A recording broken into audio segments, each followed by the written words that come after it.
Hello and welcome to another Crusader Kings 3 Developer Diary. Now, before we go into the Dev Diary for today, I want to come back to the previous Dev Diary where we had a look at the different character portraits and such. And I said before that, write in the comment section below if you want to have a guess at who these fantastic fellas are. Based on they're the guys from the Fate of England and the 1066 start date. So various monarchs surrounding that. And I said I was going to tell you in the next episode or the next Dev Diary video who exactly everyone is. And well, that's what this is. So I had my own guesses. I had Harold Godwinson. I chose as the guy in this one here, second guy along, number 2. And I also said that this guy here, the guy in the center, was William the Bastard. Now, I believe I am correct on both of those, but I'm going to go through and look at the forums, basically where somebody gave their reasoning for each of the choices, and he got them all correct. So I'm just going to basically copy all of that. So basically what he said was, the middle guy is a duke, the rest are kings. This is correct. You can see by the crown and also by the fact that he doesn't have a cloak on. So this guy is a duke. The guy in the center is a duke. The birth years, approximately according to the wiki, for the different people in this period, Harold Hardrada was born in 1015. We've got Sven Estridsson was born in 1019. Harold Godwinson was born in 1022. William the Bastard was born in 1028. And Malcolm III Canmore, which is one that I don't think many people got, was born in 1033. So you can sort of see different people's ages. This would be the 1066 start date, so sort of guess everyone's age from that, or not guess, but make out everyone's age. Godwinson is usually depicted with a moustache. This guy, number 4, looks quite a bit younger than numbers 1 and 5. So number 4 looks younger than 1 and 5, probably. Although, I don't know, 5 looks pretty old, I guess, in my opinion. And then Wikipedia also says that Estridsson was tall and powerfully built. So, yeah, he's certainly tall and he looks quite powerfully built. So the conclusion would be that we've got Harold Hardrada, we've got Harold Godwinson, we've got William the Bastard. He's not the... Even though I will continue to call him William the Bastard even after he conquers England, in this time, as he is literally a duke and he's not the king yet, he is literally just William the Bastard. Then we've got Malcolm III Canmore, and then finally we've got Sven Estridsson on the right. And those are all correct. So if you are one of the people who got all these right, then congratulations. These last two, Malcolm and Sven, I did not get, but I got these 3 correct. So yay for me, and also hopefully for you as well. And now with that all out of the way, let's get on to today's Dev Diary. Pre-launch user research testing. So this Dev Diary is all about, user feedback and user research becoming a bit like market research that companies do. Oh, do you like the flavor of this thing and blah blah blah. A little bit similar to that. So let's get into it. Hello everyone, my name is Hannah and I work in a growing field of game development called user research. I'm here to tell you a little bit about the job itself and also how me and my team have worked with user testing for Crusader Kings 3. So this is supposed to be the ignorant plebs like myself. And I say, user testing, I get it, you're QA or quality assurance. No. Oh, how many times I hear that, but no, I'm not. Very, very simplified, it's kind of like this. When QA evaluate a feature, they report on it in a yes or no kind of way. Does it work? Yes. No? Here's a bug report. However, when user research are asked to evaluate a feature, we look at the game from a user perspective by trying to test and gather feedback on things like how well players understand the game, if any menus are confusing, if players are having fun, etc. This can be done in a variety of ways, but for Crusader Kings 3, we mostly used playtests where we let 2 to 15 players that match a specific profile, in this case PDS strategy players, into our lab to play an unfinished version of the game while watching and recording them, and then we brought video clips and send player feedback to the dev team. I imagine that would have been a little bit more difficult with the coronavirus thing going on right now. That seems pretty abstract. How can you make sure that you're getting these things completely right and accurate? Yeah, I would imagine that would be pretty tough. You're right, it is tough. We do this by using a lot of methods used in social science to be able to verify our findings. Most of the time we'll use a combination of observation, meaning we watch the player playing and take notes on what they say or do, one of several surveys, and then an interview. If we can see several people struggle with a tutorial step, chances are they won't be alone in having that issue, and having them describe how it felt both verbally and in a text file, and I don't know why I said file there, lets us pinpoint what's wrong. But of course, humans are complicated, and it's important to remember that while we use scientific methods, our job is not to produce scientific results. Instead, our job is giving our colleagues a heads up on how to tweak things by providing a basis for discussion and redesign. So, why is this relevant to Crusader Kings 3? I would imagine because Crusader Kings 3 has had some user testing happening, maybe. Let's see. Well, I think having user research done is good for any kind of interactive medium when it comes to evaluating the ideas and designs put into the game. Crusader Kings 3 is also an interesting challenge from a user design perspective. How do we keep the complexity hardcore players want, while still making sure that new players can discover the awesome feeling of inheriting a title because your nephew had an accident? That is something that a lot of us who have played quite a bit of CK2 have been thinking. I know I'm definitely not alone in this. There are a lot of systems in CK3 that we've seen so far that, from a UI perspective especially, look to be quite a lot simpler to explore for a new player. And the worry is that the systems themselves, not just the UI elements, have also been sort of simplified to make it easier for everyone to get into, so we won't get that complexity and depth that a lot of us are kind of looking for. I think that is mostly down to UI, especially having spoken to TJ about it, TJ Hafer, who got to play the game a little while ago. The complexity and depth seems to still be there. Obviously, I can't report on this directly myself because I haven't played the game yet. It seems to still be there, and it's the ease of use that we're seeing in these dev diaries is mostly, it seems to be the UI is much better, and it's easier to read, and it's easier to get to certain places, sort of thing. So, yeah, I think that's important to keep in mind. If we don't listen to what actual players say and think, we risk making mistakes and finding out about it when it's too late to change anything. So, enough about using research or whatever. What do you do for Crusader Kings 3? As you've likely seen, we've been doing a lot of new things in this game compared to both other PDS titles and CK2. So this means having player feedback early is a good idea to avoid going ahead with something that turns out to be a mistake. For example, one of the first things we did for Crusader Kings 3 was actually done internally. The dev team were making early designs for characters, and user research helped them by sending out a survey to all of our colleagues to gather feedback. At this time, the characters looked awful. they looked really bad. Like, really, really bad. I don't like these at all, and oh my god, there has been such an improvement. Holy shit. It basically, I feel like these look like what would happen if you crossed CK2 with The Sims.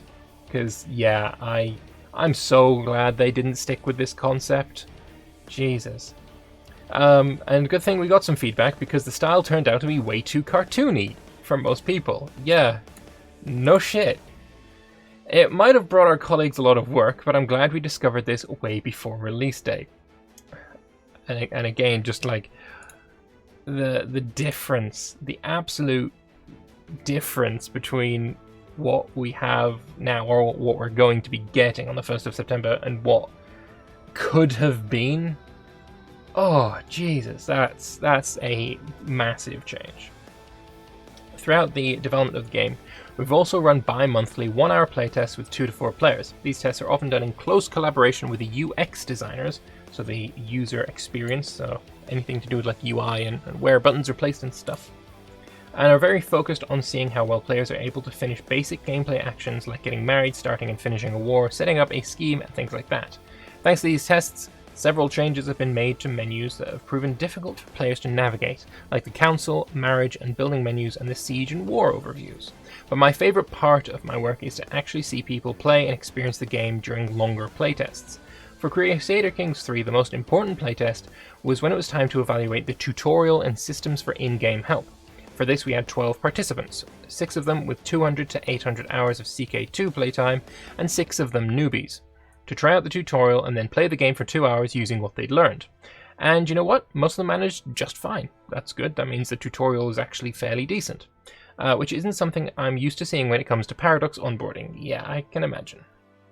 New players loved the tutorial used visual cues to guide them through menus, and the suggestion helped them with an issue many PADS titles have: what the heck do I do next? Old players found the UI took some time to get used to, but they found the suggestion systems useful as checklists on what to do next. I find that very interesting. New players seem to absolutely have no problems whatsoever, whereas the grizzled veterans having a little bit more of an issue is interesting, and I think probably the right way you want to go about it, because if you are a veteran of CK2 and you're having a little bit of a problem with the UI, it's something that you're probably going to be able to work out over time. It's something that you will have the drive to overcome this little issue that you're having.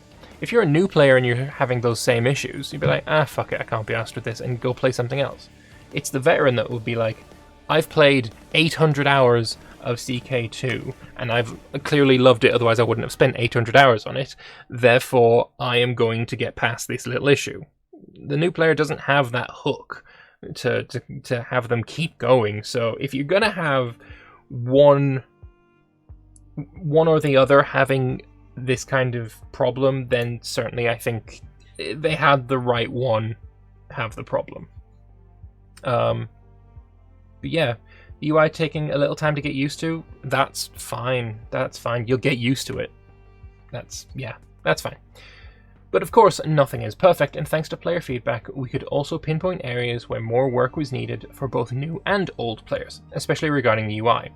But throughout the player tests we've done, I'm happy to see the game go from incomprehensible to approachable, both for new and returning Crusader Kings fans. Nice. So if you run these tests, why aren't the games perfect and amazing then? How would you know that CK3 is not perfect and amazing? Nah. Oh, I ask myself the same thing every day, but the truth is game development is complicated, and sometimes there's just no time, manpower, or money to address the issues we've discovered. We also share our results with community management and marketing to give them a heads up on the questions and concerns they can expect on release. And there we go, that's a question I asked at the very start. Has anything changed due to Corona? Absolutely. The biggest change for my team of researchers is that we don't have access to our beautiful lab at the Stockholm office. The lab is geared up with computer stations where you can prep game installation and recording set up beforehand. This makes setting up studies a lot easier for us, and it's also a good way of preventing leaks. CK3 has been lucky in that we've had concluded most of the lab activities we planned before the release, but for other projects we've done studies remotely, meaning that we can let players play the game on their own computers and do all interviews via video chats. While we're still trying to work things out, we're also discovering a lot of benefits from this method of working. The biggest one being that we could potentially run playtests with people from all over the world. I think, yeah, this is very much understated, because yeah, if you're just doing your playtests in Stockholm, then you're not, I feel like you're going to be able to get English and you're going to be able to get Swedish speakers very, very easily to playtest your game. But I don't think you're going to get a wealth of other experiences. You're not going to get, say, the French localization and the German localization. Maybe something in there is absolutely terrible, and it makes the tutorial really bad to read and incomprehensible and such. Chinese as well being a big one. There's a lot of problems with Chinese localization in games, Paradox games especially. Like, quite frequently some of the biggest mods on certain games are real Chinese localization that isn't absolute garbage. I feel like, yeah, if you are just sticking to people that you can find in Stockholm or thereabouts, then finding people to test the UI is probably going to be a bit tougher. So yeah, doing it across the world is perhaps a quite a big benefit that maybe should have been thought of before. Like, I get the idea that having things done in the lab it's way more secure, it's way easier, but there is a certain experience that you're completely missing out on that is valuable to have. And yeah, that is people from, you know, more than just Stockholm. So I think if you do both, you're going to get the best of both worlds. I think maybe going forward, if they're finding that this is an advantage, maybe going forward they will do both, and we'll have better games because of it. Who knows? What will we do after release? For Crusader Kings 3, I will start working on gathering and reporting on feedback following the release, which means that anything you write on Steam or other pages, I'll go over and summarize topics so we know what to improve on next. Oh, I do not envy your job if you have to go through the fucking Steam reviews, because you know they're just, oh, they're so good. They're Steam reviews. There's nothing better. Oh. Nasty. I do not envy you on that job. I'll go over and try to summarize topics so we know what to improve on next. Then it's time to plan new playtests for patches and DLCs. Which, yes, CK3 will have DLC. You should have realized this already, and it's nothing to get salty about. It's a good thing. I hope you've enjoyed reading about a lesser-known field in game development, and that you'll look forward to the upcoming release of a game that I've absolutely loved working with. I'll be on vacation when this is posted, but I'll be happy to answer any questions about user research when I'm back again on the 1st of August. Oh, and please be nice to my vanity character if you encounter her. She's very, very weak. Oh, that's a shame. But yeah, it looks like she is in the 1066 start if she's Norse Catholic. Hannah Lerman, courtier of Count Sjudmund, or Hjudmund, I don't know. The Swedish pronounce it differently to the Swedish speakers in Finland, so I don't know. But yeah, this is her vanity character. I don't know whereabouts she is in the world, probably in Sweden. And that's why, like, you know, the Catholic part, I'm Catholic Norse, yeah, probably in Stockholm. But yeah, that is very interesting. Let's go into the forums and see if there are any more nuggets of information to glean from them. And before we do it, we'll refresh this page just in case any has been posted, and it is not the case. So Hannah's on holidays right now, so there's no answers. Will come a little bit of a delay. There might be some August live streams, and we'll know soon enough. But yeah, other than that, there aren't actually any more things to glean.